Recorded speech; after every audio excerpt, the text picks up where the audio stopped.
Hello and welcome to another video. Today we're looking at why Lockheed's L1011 failed. So back in the 1980s and 70s, there was this rule called the 60-minute rule. So any jetliner with only two engines could only fly 60 minutes within an airport in case they would need to divert if one engine failed. This was outdated because jet engines were more reliable. And this rule originated with the propeller aircraft because the propeller engines are less efficient and less reliable than the jet aircraft engines. So that's why they designed three-engine planes called tri-jets, such as the DC-10 and the L1011, along with the smaller 727. So originally, American wanted a tri-jet because they thought the 747 was too big. So they asked three companies, Boeing, Lockheed, and Douglas. Boeing said no because they were too busy with 737 and 747 programs. But Douglas and Lockheed said yes. So Lockheed, they were new to the jet industry. They hadn't built a single jet aircraft before. They had built the SR-71 Blackbird, but they hadn't built a single jet aircraft, meaning they were extremely unreliable to some people's views.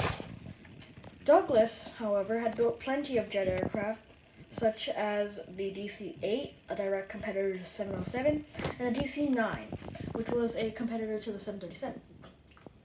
So therefore, both companies started. Douglas, they rushed the process, so they finished early, about 1 or 2 months early, and Lockheed, they took a cautious approach.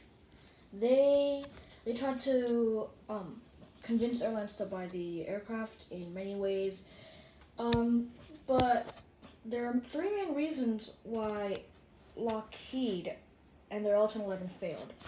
One, because Lockheed was a new company. As I said, they'd never built a single jet aircraft before.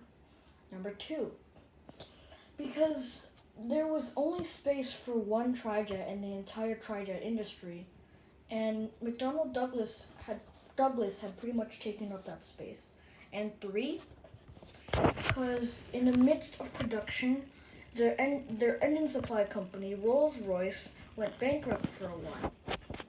This all caused for Lockheed, along with its delays to fail, because the MD-11 the DC-10 took to the skies early. They failed. They were successful, but they weren't exactly the safest because their cargo doors blew out. Because, I said Douglas rushed the process, but they ended up designing an MD-11. That has nothing to do with it, but just shows the aviation industry.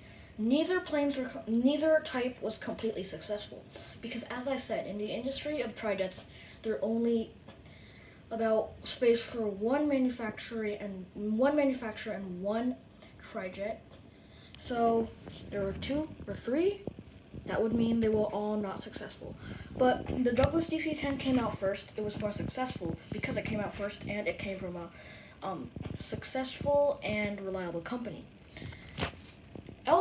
Lockheed, though, they were new. They were filled with cost overruns. The company Rolls-Royce went bankrupt for a while in between.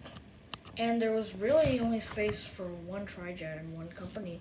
So that is why the L1011 took the hardest hit and basically was a really bad commercial failure.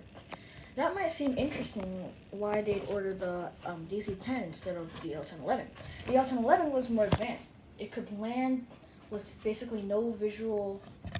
It was spacious, it was more comfortable inside. But as I said, Lockheed wasn't all that, advanced with their jets, and the L1011 was, but they weren't all that trusted by many people because they were a new company. And new companies, you know how Airbus in the 1977 or the 1970s, the A300, they were a new company. So people kept buying from Boeing until Airbus gave Eastern Airlines a try of their aircraft. and that proved to make it more reliable, but that's another story. Just shows how the newer competitors always have more difficult time to sell their aircraft, and yeah. Thanks for watching. If you want more analysis videos, hit that like button. Thanks for watching. See you next time.